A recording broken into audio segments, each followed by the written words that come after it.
ಧ್ಯಾಯತೋ ವಿಷಯಾನ್ಮಪಂ ಸಹ ಸಂಗಸ್ತೇಷು ಪಜಾಯತೆ ಸಂಗಸ್ತಾಂ ಜಾಯತೆ ಕಾಮಃ ಕಾಮಕ್ರೋಧೋ ಬೀಜಯತೆ ಕ್ರೋಧಾತ್ ಭವತಿ ಸಮೋಹ ಸಮೋಹಾತ್ ಸ್ಮೃತಿವಿಭ್ರಮಃ ಸ್ಮೃತಿಭ್ರಮಶಂತ್ ಬುದ್ಧಿನಾಶಾತ್ ಪ್ರಣಶ್ರುತಿ. ಇಲ್ಲಿ ಅದರ ಪದ ಅವರು ಹೇಳ್ತಾರೆ, ಮನುಷ್ಯ ವಿಷಯಗಳ ಚಿಂತನೆ ಮಾಡದಿದ್ದರೆ. ಮಹದೇವಪ್ಪನ ಸ್ವಲ್ಪ ಇದು ಓದಬೇಕು.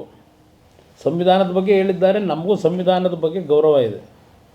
ಈ ದೇಶದಲ್ಲಿ ಪ್ರತಿಯೊಬ್ಬ ಮನುಷ್ಯನಿಗೆ, ಸಾಮಾನ್ಯ ಪ್ರಜೆಗೂ ಆ ಸಂವಿಧಾನ ರಕ್ಷಣೆಯನ್ನು ಯಾವ ರೀತಿ ಕೊಡಬೇಕು ಅಂತಕ್ಕಂಥದ್ದು ಸಾರಾಂಶಗಳಿದ್ದಾವೆ, ಶಕ್ತಿ ಕೊಟ್ಟಿದ್ದಾರೆ.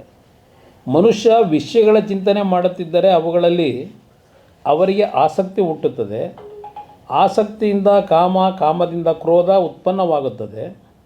ಕ್ರೋಧದಿಂದ ಸಮೋಹ ಮತ್ತು ವಿವೇಕರಾಹಿತ್ಯ ಉಂಟಾಗುತ್ತದೆ. ಸಮೋಹದಿಂದ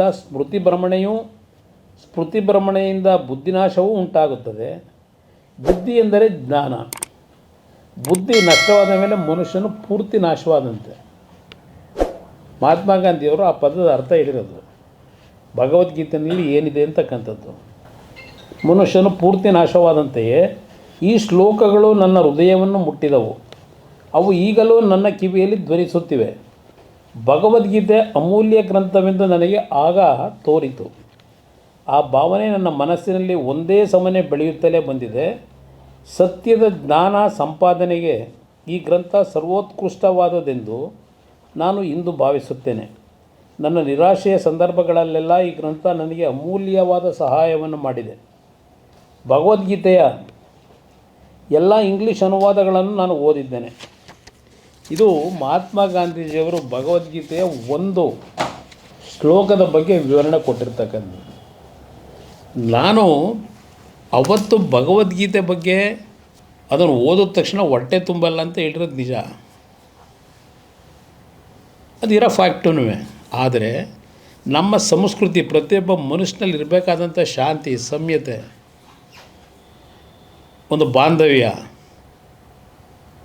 ಒಂದು ಶಿಸ್ತುಬದ್ಧವಾದಂಥ ಬದುಕು, ಇದಕ್ಕೆ ಪ್ರೇರೇಪಣೆ ಕೊಡ್ತಕ್ಕಂಥದ್ದು ಇದು ಭಗವದ್ಗೀತೆ.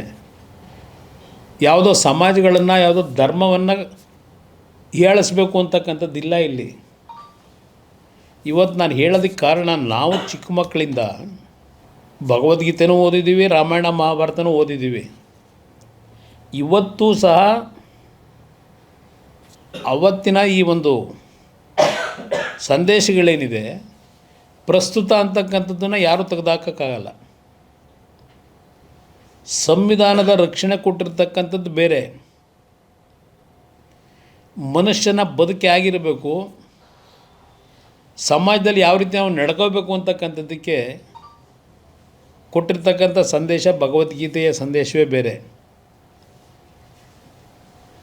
ಸಂವಿಧಾನದ ರಕ್ಷಣೆ ಹೌದು, ಸಂವಿಧಾನದ ರಕ್ಷಣೆಯಿಂದಲೇ ನಾನು ಮಂತ್ರಿ ಆಗಿದ್ದೀನಿ.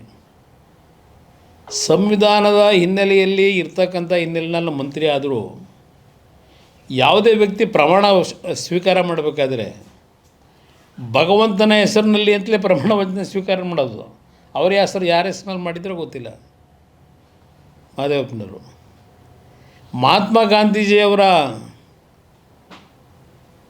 ಆತ್ಮಕಥನದಲ್ಲಿ ಇರ್ತಕ್ಕಂಥ ಅವ್ರು ಹೇಳಿರ್ತಕ್ಕಂಥದ್ದು ದೊಡ್ಡದು ಭಗವದ್ಗೀತೆ ಬಗ್ಗೆ. ನಾವೆಲ್ಲ ಸಣ್ಣ ಮಾನವರು ಬಿಡಿ, ನಮ್ಮದೇನು ಬೇಕಿಲ್ಲ. ಮಹಾತ್ಮ ಗಾಂಧೀಜಿಯವರ ಭಗವದ್ಗೀತೆ ಬಗ್ಗೆ ಇದ್ದಂಥ ಗೌರವ, ಅವ್ರಿಗಿದ್ದಂಥ ಅದ್ರ ಬಗ್ಗೆ ನಂಬಿಕೆ, ಅದನ್ನು ಸ್ವಲ್ಪ ಅವರು ವಿಮರ್ಶೆ ಮಾಡ್ಕೊಳ್ಳೋದು ಒಳ್ಳೆಯದು ನನ್ನ ಅಭಿಪ್ರಾಯದಲ್ಲಿ. ನಾನು ಅವರಿಗೆ ಹೇಳಲಿಕ್ಕೆ ಬಯಸ್ತಕ್ಕಂಥದ್ದು ಇದು ಒಂದು ಭಾಗ ಬರ್ತಾರೆ. ಇಲ್ಲಿ ಅವ್ರು ಹೇಳ್ತಾರೆ, ನಮ್ಮ ಮುಖ್ಯಮಂತ್ರಿಗಳು ಕುಮಾರಸ್ವಾಮಿಗೆ ಯಾವ ನೈತಿಕತೆ ಇದೆ ನಮ್ಮ ಸರ್ಕಾರದ ಬಗ್ಗೆ ಮಾತಾಡೋಕ್ಕೆ? ರೈತನ ಮಗ ಅಂತಾರೆ. ರೈತರಿಗೆ ಕೊಟ್ಟಿರೋ ಕೊಡುಗೆ ಏನು? ರೈತರಿಗೆ ಎಚ್ಚರಿಕೆ ಕೊಡುಗೆ ಏನು? ರಾಜ್ಯಕ್ಕೆ ಅನ್ಯಾಯವಾದರೂ ಧ್ವನಿ ಎತ್ತಿಲ್ಲ. ಇದು ಪ್ರಮುಖವಾಗಿ ಹೇಳಿರ್ತಕ್ಕಂಥದ್ದು. ಇನ್ನೊಂದು, ನಾನು ಸಿದ್ದರಾಮಯ್ಯರಿಗೆ ಕೇಳ್ತೀನಿ, ನೀವೇನಪ್ಪ ಕೊಟ್ಟಿದ್ದೀರಿ ರೈತರ ಕೊಡುಗೆ? ಮಂಡ್ಯದ ಬಗ್ಗೆ ಹೇಳಿದ್ದಾರೆ. ಮಂಡ್ಯ ಕುಮಾರಸ್ವಾಮಿ ಕೊಟ್ಟಿರೋ ಕೊಡುಗೆ ಏನು ಅಂತ ಹೇಳಿದ್ದಾರೆ. ಸಿದ್ದರಾಮಯ್ಯರಿಗೆ ಕೇಳ್ತೀನಿ, 13ರಿಂದ 18ರವರೆಗೆ ಇದ್ದಾರಲ್ಲ ಮುಖ್ಯಮಂತ್ರಿಗಳು 5 ವರ್ಷ,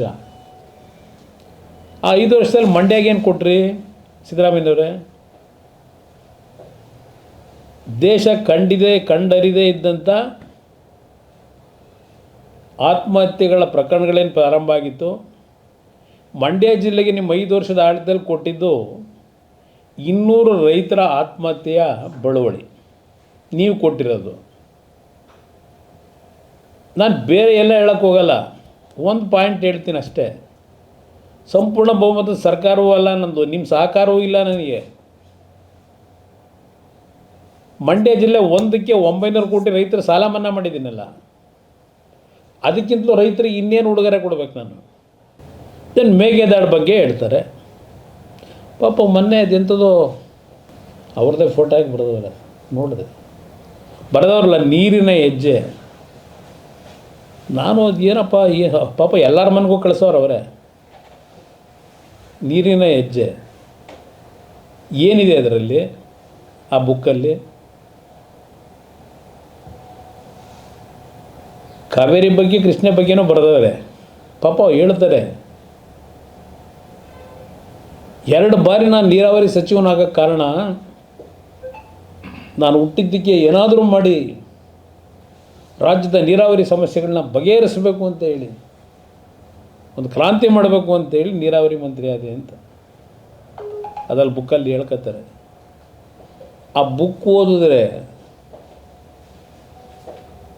ನೀರು ಹೆಂಗೆ ಉಳಿಸ್ತೀನಿ ಅಂತಕ್ಕಂಥದ್ದಕ್ಕೆ ಏನೂ ವಿಷಯವೇ ಇಲ್ಲ. ಯಾವ ಪೇಜಲ್ಲಿ ನೋಡಿದ್ರು ಯಾವುದೋ ಹಳೆ ಕಥೆಗಳು ಏನೋ ಬರ್ದು, ಯಾವುದೋ ಬೇರೆ ಬುಕ್ಕಲ್ಲಿ ಬರ್ದಿರೋದನ್ನ ಇದಕ್ಕೆ ತೆಗೆದು ಹಂಗೇ ಕಾಪಿ ಪೇಸ್ಟು.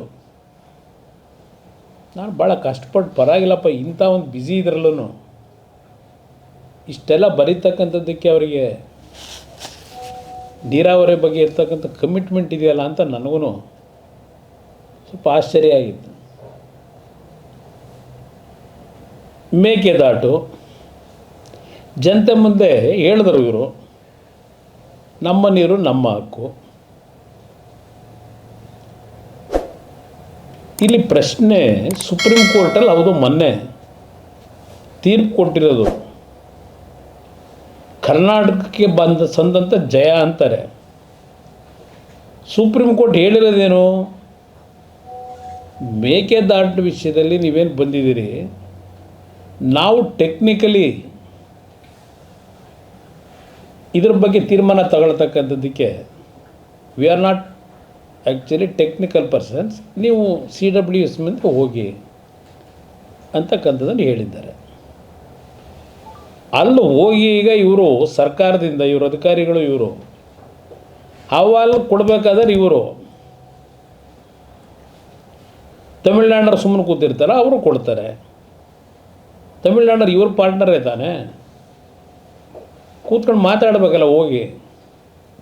ಇಲ್ಲಪ್ಪ ನಿಮಗೂ ನೀರು ಕೊಡ್ತೀವಿ, ನಾವು ನೀರು ತಗೋತೀವಿ, ಒಪ್ಪುಗಳೇ ಅಂತೇಳಿ.